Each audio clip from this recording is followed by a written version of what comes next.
Ce qui est intéressant à travers ce processus de préparation, c'est que vous le faites pas tout seul. En posant des questions, vous renforcez votre relation. Parce que potentiellement, vous allez identifier des risques, vous allez identifier des problèmes pour lesquels ils ont besoin d'aide et vous aurez envie de les aider parce que vous voulez pas perdre votre fournisseur. Parce que vous perdez votre fournisseur, vous perdez votre produit, vous perdez votre business.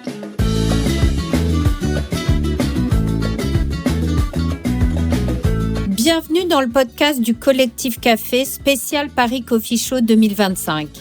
Je suis Marie-Hélène Kennedy, productrice de la scène conférence et je vous embarque pour revivre 3 jours totalement caféinés. Plus de 22 conférences et plus de 70 experts m'ont rejoint sur scène pour faire partager leur passion et leurs convictions. Une immersion dans tout ce qui fait vibrer la scène café de spécialité en France aujourd'hui. Que vous soyez du métier ou juste de passage ici, installez-vous, servez-vous une bonne tasse et on démarre. On enchaîne avec un sujet qui est légèrement différent, mais toujours dans le cœur de notre problématique de filière.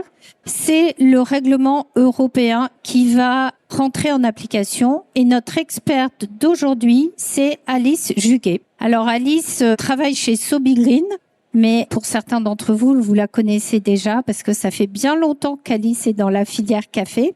Et juste avant Sobi Green, dans son parcours, elle était chez Coutume, mais elle nous fera sa bio rapidement juste avant.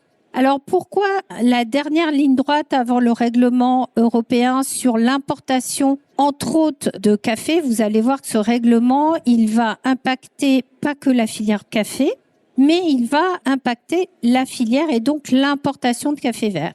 C'est un gros problème parce que vous allez voir que les acteurs aujourd'hui qui sont de taille, je dirais moyenne à importante, sont bien au courant de ce règlement et ils ont toujours à apprendre, mais disons que c'est quelque chose qu'ils ont intégré déjà dans leur entreprise. Mais par contre, si vous êtes torréfacteur ou si vous êtes importateur à tout petit niveau, vous revenez de pays producteurs et puis vous avez fait un beau voyage et puis vous vous dites tiens, j'ai des liens avec des producteurs de certains pays et puis je vais vendre leur café en France, etc. Vous êtes directement concerné parce que vous allez voir que ça va vous poser des problèmes. Alors, je m'arrête là pour mon introduction. Je passe la parole à Alice et elle va vous expliquer où on en est de ce règlement et comment va se passer l'importation de café vert. À partir de quand, Alice? À partir de fin de l'année prochaine? Ça dépend pour qui, et ça, on va le voir au fur et à mesure. Je vais pas trop en dévoiler, mais en réalité, à la fin de cette année, il va déjà y avoir un gros enjeu. Donc avant déjà d'introduire le règlement européen en 30 secondes, effectivement, moi, ça fait un peu plus de 10 ans que je suis dans la filière café. J'entends passer par différents rôles, de l'importation à l'achat au sein d'une torréfaction, effectivement, chez Coutume. Et ça fait environ 1 an et demi que j'ai rejoint la société Sobi Green. Donc je vous fais juste une très rapide introduction de Sobi Green, qui est un petit bureau d'études basé en France, avec aussi toute une équipe basée en Côte d'Ivoire, puisqu'à la base Sobi Green était spécialisé dans le cacao, mais le cacao et le café naviguent sur les mêmes sphères et par la force des choses, en travaillant sur des missions de durabilité et de mise en valeur de produits dans la filière cacao, on se retrouve assez facilement confronté au café. Et c'est à partir de là que moi, j'ai intégré l'équipe pour pouvoir justement donner un peu cette expertise et cette vision que j'avais de la chaîne de valeur café pour pouvoir enrichir l'équipe. Donc, Sobi Green, c'est pour Social Business and Green et on travaille à ce qu'on appelle la structuration des filières, de sorte à impulser, à mettre en œuvre des projets de durabilité, à mesurer leur impact et à pouvoir passer à l'échelle sur ces projets aussi bien en matière d'agroforesterie, en matière aussi de lutte contre le travail des enfants, lutte contre le travail forcé, transparence, traçabilité. Voilà, il y a beaucoup d'axes de travail différents sur lesquels on est amené à collaborer avec différentes entreprises. Aujourd'hui, ce qui va nous intéresser et ce sur quoi on travaille depuis maintenant environ 1 an et demi, c'est effectivement le règlement zéro déforestation de l'Union européenne, autrement appelé le RDUE. Et aujourd'hui, je vais essayer de vous présenter un petit peu le cadre, le périmètre, les obligations et ce à quoi vous devez vous attendre. D'abord, pour commencer, comment vous vous sentez vis-à-vis du RDUE et UDR, on va dire sur une échelle de 0 à 10? Est-ce que vous en avez déjà entendu parler? Est-ce que vous vous sentez bien préparé? Vous direz vous êtes plutôt à 8, 9? Ou alors est-ce que vous êtes complètement à la masse et là vous vous dites non, alors là je suis en dessous de 3, c'est pas possible. Vous en êtes où à peu près? Alors par ici, 0. Ok, donc ça va être utile. Ouais. À peu près combien? 4, 5? Bon, c'est pas si mal du coup. Ça peut quand même servir à quelque chose. Voilà. Bon, bah écoutez, même pour ceux qui se sentent à 8, 9, j'espère que vous apprendrez des choses à travers cette présentation. D'abord, je voudrais vous présenter un tout petit peu du cadre réglementaire dans lequel est né en fait ce règlement zéro déforestation. On en a beaucoup entendu parler tout au long de cette année parce qu'il y a énormément de discussions autour des réglementations européennes. Ça concerne principalement et c'est surtout, je dirais, les plus grandes entreprises qui vont savoir de quoi on parle quand on parle de CSRD, à savoir de directives sur le reporting durabilité, et de CS3D, à savoir de directives sur le devoir de vigilance. Mais en fait, c'est un contexte. En fait, vous allez beaucoup entendre parler à travers toute ma présentation de la due diligence, du devoir de vigilance, de la diligence raisonnée. Est-ce que vous avez, en écoutant ces mots, une petite idée de ce que ça peut vouloir dire? Une diligence raisonnée. En fait, l'idée à travers la diligence raisonnée, c'est qu'on commence à contrôler ce qui se passe au sein de nos activités. Et dans le cas des filières café et cacao, comme on est sur des chaînes d'approvisionnement complexes, l'idée, c'est d'avoir un minimum de contrôle sur les différentes opérations qui vont nous permettre d'aller sourcer, acheter, acheminer, transformer et vendre du café, de sorte à essayer de rendre les filières plus transparentes et responsables. Le UDR ou le RDUE s'inscrit directement dans cette dynamique de transparence et de changer un petit peu le business as usual pour essayer de rendre les choses plus transparentes et responsables. Mais il part aussi d'un constat, c'est que pour les filières café, comme pour les filières cacao et comme pour beaucoup de filières agricoles qui sont notamment visées par le règlement, il y a une problématique de résilience des productions. Vous venez d'avoir toute une explication autour de la durabilité, des labels, etc. Je vais pas vous refaire tout un pitch sur le fait que le café comme le cacao sont menacés. Ça fait maintenant quelques années qu'on a des cycles de production qui sont de plus en plus instables et de plus en plus bas, raison pour laquelle il y a une instabilité, une volatilité des prix, même sur des marchés de spécialité, tout simplement parce que du fait de la pression des conséquences du dérèglement climatique, il y a une raréfaction du produit. Voilà, raréfaction du produit, augmentation de l'offre. Voilà, c'est la règle de l'offre et la demande. Les prix vont augmenter et il sera de plus difficile de s'approvisionner en café et en cacao si on ne change pas la donne. Donc, un des axes d'attaque, c'est la déforestation. Pourquoi la déforestation? Parce que la déforestation a un impact sur en fait la résilience des cultures. Elle réduit la capacité de stockage carbone et donc elle va avoir des conséquences sur la vivacité, sur la composition des sols et donc elle va avoir un impact sur la capacité de la plante à produire correctement. Mais il y a aussi des effets corollaires comme la perte de la biodiversité puisque quand on coupe des arbres, on détruit des habitats et ces habitats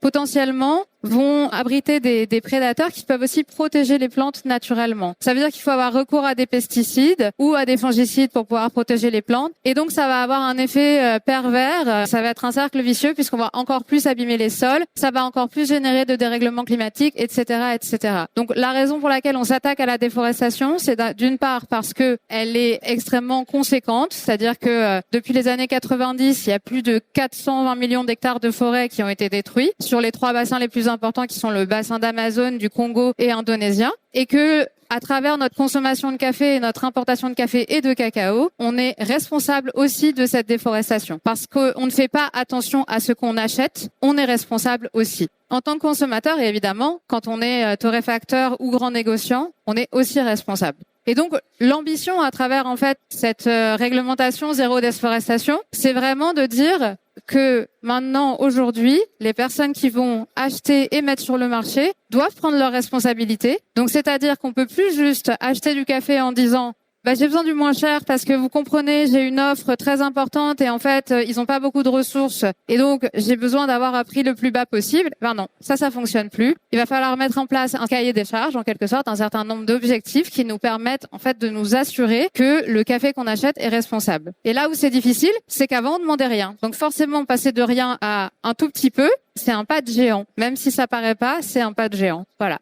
Donc, en bref, aujourd'hui, il y a des obligations et pour être très concis et précis, les impératifs de la réglementation zéro déforestation, c'est que les acteurs économiques du café, et après je vous préciserai qui sont ces acteurs économiques, n'ont pas le droit de mettre sur le marché européen, à travers l'importation ou la mise à disposition de café torréfié, par exemple, de café qui aurait été produit dans des conditions ayant causé la déforestation. Ils doivent aussi s'assurer que le produit qui est mis sur le marché n'a pas porté atteinte aux lois qui s'appliquent dans les pays producteurs, aux lois en général, lois environnementales, lois relatives aux droits de l'homme, lois relatives aux droits sociaux, lois relatives à l'usage des terres, à la propriété, aux droits fonciers, etc., etc. Et même si ça, c'est pas explicitement écrit dans le RDE, implicitement, ça implique d'avoir une traçabilité à 100% que je nuancerai ensuite. Je vais pas trop rentrer dans ce détail-là, mais on pourra en discuter ensuite si vous le souhaitez. Le périmètre. Donc, le café et le cacao sont concernés parce qu'ils sont responsables, chacun est respectivement à hauteur de 7% des produits responsables de la déforestation importée dans l'Union européenne. Mais il y a aussi le bois, et ça c'est principalement des acteurs européens, le caoutchouc, l'huile de palme, le soja et le bœuf. Et donc, ça concerne la matière brute, c'est-à-dire le café vert, en l'occurrence, puisqu'on est dans le café, ou la fève de cacao dans le cacao, mais aussi un certain nombre de produits transformés pour lesquels il y a une liste exhaustive qui est à l'annexe 1 du règlement, voilà, et qui sont déterminés à travers des codes douaniers, puisque tout ça, ça fait quand même partie des règles du commerce international et que c'est aussi régi par une nomenclature particulière. Comment est-ce qu'on fait pour être conforme au règlement européen? Et donc là, on va tomber sur ce fameux grand mot de la diligence raisonnable ou diligence raisonnée. Et ça, c'est pas facile d'appréhender cette notion. Et en même temps, vraiment, je pense que le plus simple étant de vous positionner en tant que consommateur. Quand vous voulez acheter un produit et que vous voulez vous assurer qu'il soit plutôt bien pour vous et pas trop mauvais pour le reste du monde, eh ben vous regardez un certain nombre de critères. La diligence raisonnable, c'est faire la même chose dans son portefeuille d'achat. Alors c'est plus compliqué parce que on est sur des volumes potentiellement plus importants avec des multiples critères, mais du coup le règlement prévoit spécifiquement qu'il faut vérifier qu'il n'y a pas eu de déforestation. Donc il faut avoir un certain nombre d'informations et notamment les coordonnées géographiques des parcelles desquelles sont issus les produits. Une surveillance de la déforestation. Il faut être en mesure de démontrer et donc de ménager de la documentation afin de prouver que le café ou le cacao qui a été produit n'a pas causé la déforestation après le 31 décembre 2020. C'est une date butoir qui a été fixée en accord diplomatique entre les pays parce que il était difficile de remonter beaucoup en avant et d'avoir de l'information fiable bien en avance. Même 31 décembre 2020, c'est déjà un sacré challenge. Et aussi donc de démontrer que le café et le cacao ont été produits de façon légale. Toutes les entreprises sont concernées, les grands, les petits, toutes dans l'Union européenne. Il faut avoir un siège dans l'Union européenne et c'est à partir du moment où vous êtes basé dans un pays de l'Union européenne que vous êtes concerné. Et les niveaux de responsabilité vont être différents et la temporalité d'application va aussi être différente. Si vous êtes plutôt une grande entreprise, une moyenne entreprise, une micro ou une petite entreprise. Quand? On y vient. Pour les moyennes et grandes entreprises, en annexe, je vous montrerai les seuils. C'est à la fin de l'année qu'il faut être prêt. Pour les micros et petites entreprises, les obligations seront légèrement réduites, enfin seront même assez réduites. Et la temporalité pour être en conformité, c'est au 30 juin 2026. Voilà, c'est une réglementation qui bouscule pas mal, ce qui crée une petite révolution en ce sens qu'elle impose de documenter des actions qui jusqu'à présent pour lesquelles on demandait rien. Il y a des risques importants qui sont prévus, enfin des sanctions qui sont prévues dans la réglementation qui sont l'interdiction de placer le produit sur le marché, le produit peut être saisi, il peut y avoir une amende jusqu'à 4% du chiffre d'affaires annuel. Et il y a aussi un risque important qui est le risque réputationnel parce qu'en fait, cette réglementation, encore une fois, s'inscrit dans une dynamique plus générale de durabilité et de transparence. Donc si vous respectez pas, ce sera publié sur un site qui est dédié par l'Union européenne et à cet égard, vous aurez une réputation en termes de durabilité qui sera moins bonne que votre concurrent qui aura pris toutes les mesures pour se mettre en conformité. Par contre, il y a aussi des grandes opportunités si on se met à travailler maintenant. C'est déjà qu'on peut avoir un avantage concurrentiel justement sur ses partenaires parce qu'on est capable de démontrer qu'on sait ce qu'on fait, qu'on a de la traçabilité sur nos produits et qu'on est capable de démontrer que les produits qu'on achète, ils n'ont pas été le fruit du travail des enfants, qu'ils n'ont pas été causés par la déforestation et qu'il y a beaucoup de pratiques durables qui ont entouré de la production des produits en question. Et puis, il y a aussi, ça génère vous pourrez communiquer sur ça vis-à-vis de vos clients, que ce soit du B2B ou du B2C, et ça va générer de la confiance et de la transparence. Et réellement, en fait, ce qui est intéressant à travers ce processus de préparation, c'est que vous le faites pas tout seul. En fait, pour être en mesure de vous mettre en conformité, vous êtes obligé d'aller poser des questions à vos fournisseurs. Et en fait, en posant des questions, vous renforcez votre relation. Parce que potentiellement, vous allez identifier des risques, vous allez identifier des problèmes qu'ils ont et pour lesquels ils ont besoin d'aide et vous aurez envie de les aider parce que vous voulez pas perdre votre fournisseur. Parce que vous perdez votre fournisseur, vous perdez votre produit, vous perdez votre business. Voilà. Donc aujourd'hui, à travers l'accompagnement, en fait, si on fait les choses main dans la main et tous ensemble, à travers cet accompagnement, il y a un renforcement de la relation commerciale. Et moi, tous les jours, je travaille avec des fournisseurs que j'évalue pour le compte de certains clients. Et ils sont extrêmement reconnaissants de cet accompagnement parce qu'ils sont un peu perdus eux aussi. Parce qu'au final, ils sont pas censés être concernés et c'est à eux qu'on demande le plus de choses.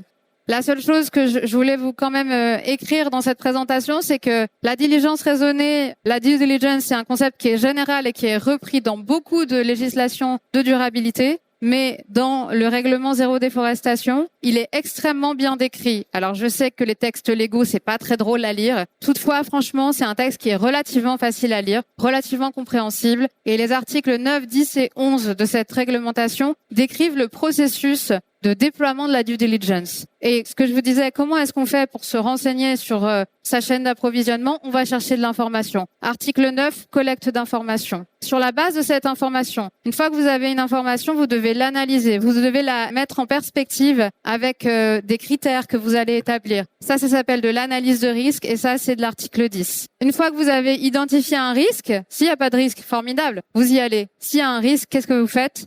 On travaille main dans la main, on se serre les coudes et on fait en sorte de le limiter. C'est ça qu'il faut faire. Il faut vraiment prendre cette réglementation comme une impulsion possible de solidarité et de renforcement des relations au sein de la chaîne de valeur et sortir de ce discours de victimisation qu'ont la majorité des acteurs économiques concernés. Il faut vraiment prendre conscience que tout ça, c'est aussi une opportunité, même si ça implique un investissement humain, financier, matériel au départ. Je voulais juste vous montrer qu'en fait, la diligence raisonnée, nous, la façon dont on l'appréhende chez Sobi Green, c'est à travers 4 piliers que sont la conformité légale, la gestion des paysages, c'est le monitoring de la déforestation, mais aussi la transformation des terres, en fait, le système de traçabilité, et ce qu'on appelle le système de gestion interne, c'est la façon dont vous êtes capable, en fait, de structurer et de documenter vos activités commerciales. Et tout ça, nous, on évalue un certain nombre de critères sur ces 4 piliers. Et on le fait à chacun des niveaux, aussi bien pour un torréfacteur, pour un importateur, pour un exportateur, un transformateur dans le cas du cacao parce qu'il y a de la transformation dans les pays d'origine, que pour des producteurs, planteurs et coopératives. On utilise le même référentiel d'analyse et il nous permet d'aller voir si les gens sont bien préparés ou le sont pas, les entreprises.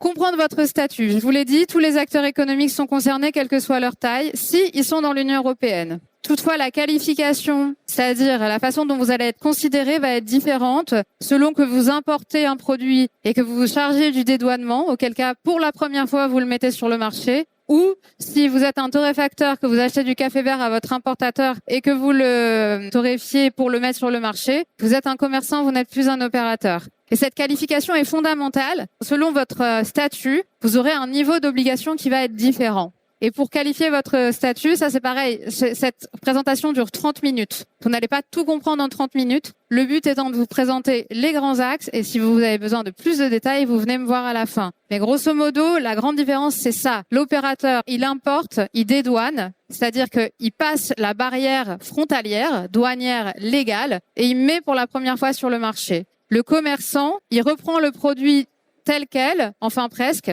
qui est dans le même code douanier. Ça, c'est un peu la petite subtilité. Et donc, pour vous l'illustrer, c'est très simple. Vous achetez du café vert, vous le torréfiez, vous êtes dans le même code douanier. Vous achetez du cacao en fève, vous en faites une tablette de chocolat, vous n'êtes pas dans le même code douanier. Et donc là, bim, vous n'avez pas le même statut, vous n'êtes pas au même endroit, vous êtes un opérateur en amont ou en aval. Et là, les choses, elles sont beaucoup plus complexes. Je ne vais pas rentrer dans le détail de tout ça, mais en gros, l'idée, c'est de vous dire que il faut comprendre vos opérations, comprendre votre périmètre et savoir concrètement quelles sont vos activités parce que c'est là que ça va changer votre statut d'opérateur ou de commerçant. Vous pouvez être opérateur en amont dans le cas où vous importez du café vert ou du cacao. Vous serez opérateur en aval si vous achetez du cacao en fève et que vous le transformez en tablette. Vous êtes opérateur en aval parce que vous mettez un nouveau produit sur le marché. Et les conséquences sont importantes parce que vous n'avez pas le même niveau d'obligation. Dans le cas d'un opérateur en amont, et ça que vous soyez petite ou grande entreprise, vous avez l'obligation de mettre en place votre système de diligence raisonnée.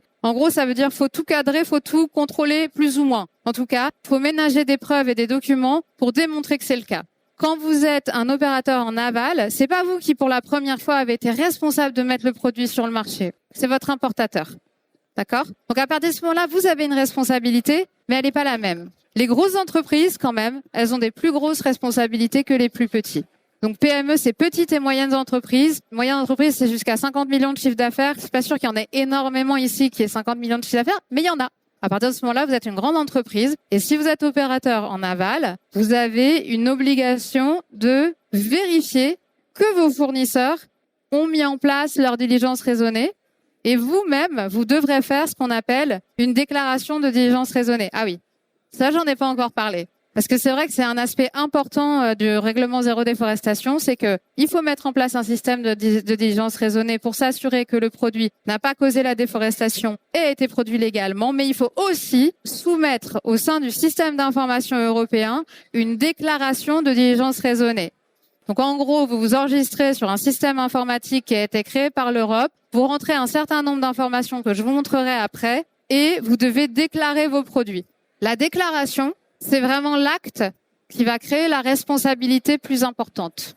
Les petites entreprises, majoritairement, sauf quand elles sont importateurs et qu'elles font le dédouanement, mais dans tous les autres cas, elles n'ont pas d'obligation de faire une déclaration de diligence raisonnée. Et donc, elles sont moins responsables. Cependant, vous n'êtes pas complètement dédouané, même si vous êtes une PME. Vous avez quand même une obligation de tenir à jour vos registres de fournisseurs, de vous assurer que vous avez l'ensemble des informations aussi liées à l'EUDR. C'est-à-dire qu'aujourd'hui, vous avez votre registre fournisseur avec l'information de vos fournisseurs, les coordonnées, le mail, etc.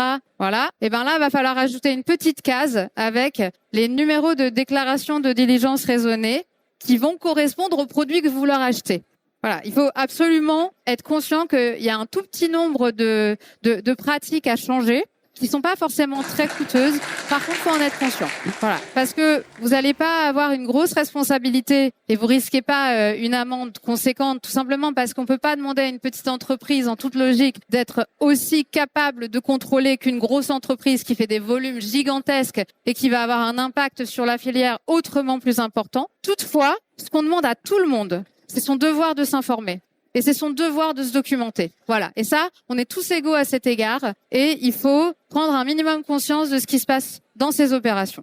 Et il faut être responsable de ça. Donc, si un jour, on vient toquer à votre porte, une autorité administrative, le ministère de la Transition écologique va nommer une autorité compétente pour venir contrôler les entreprises. Bon, je doute qu'ils viennent embêter les petits torréfacteurs tout de suite. Mais bon, voilà, on sait jamais, ça peut être au hasard. Il faut que vous ayez vos registres à jour. Grosso modo, c'est à peu près ça qu'on va vous demander. Pour les importateurs, c'est un petit peu plus compliqué. Une déclaration de diligence raisonnée, ça ressemble à ça.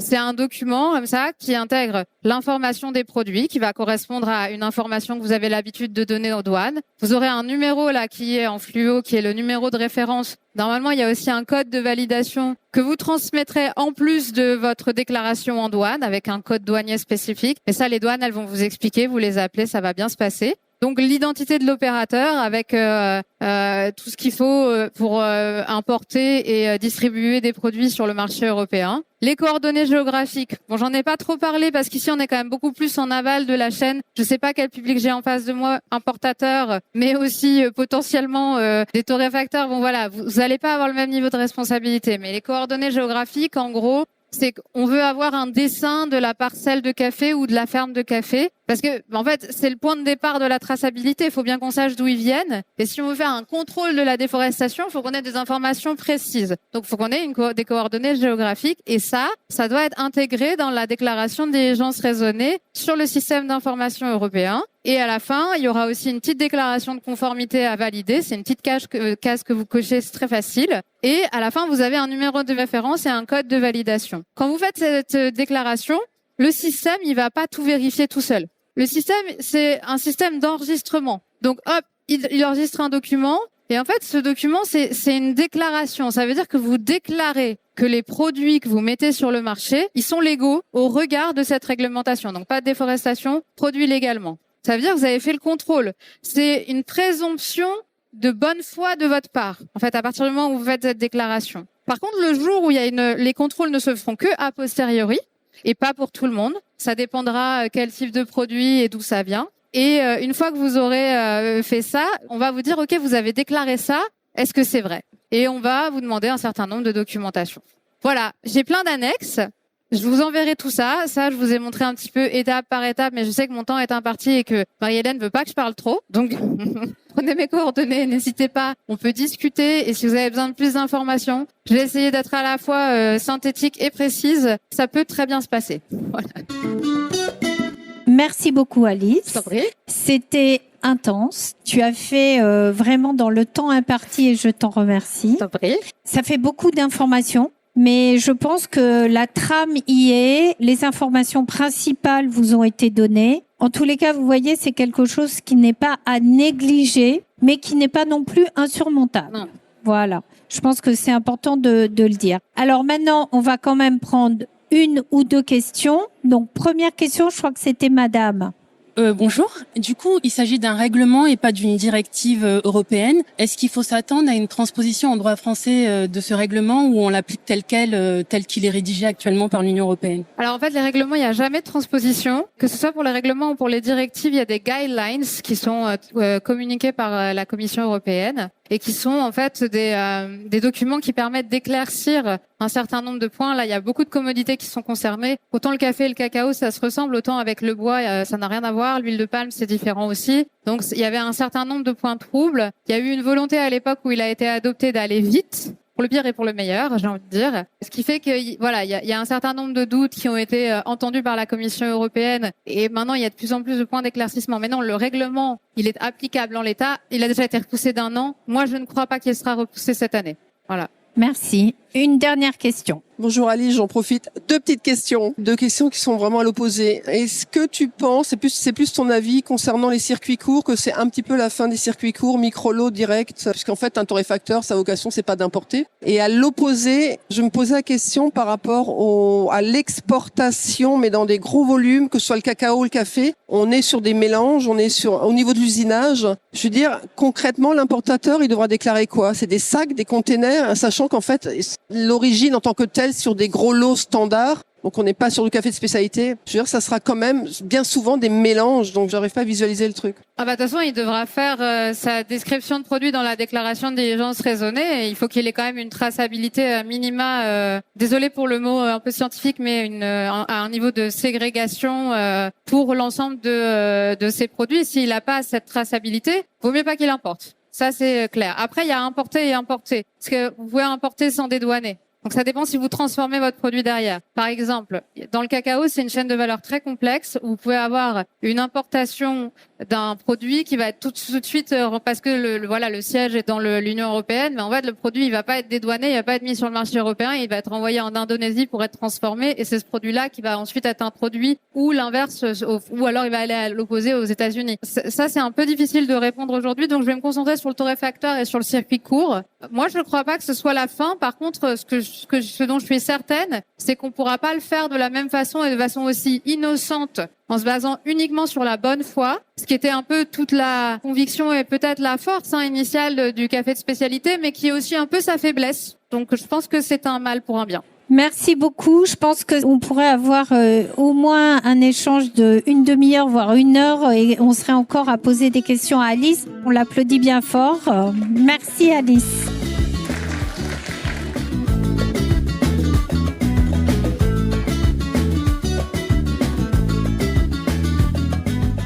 Eh bien voilà, l'épisode est terminé. J'espère qu'il vous a plu. N'hésitez pas à écouter les autres podcasts de ces 3 jours caféinés. Et sinon, on se donne rendez-vous en septembre pour le prochain Paris Coffee Show. En attendant, si vous voulez rester au courant des dernières actualités du café de spécialité en France, abonnez-vous au compte du Collectif Café et du Paris Coffee Show sur vos réseaux sociaux.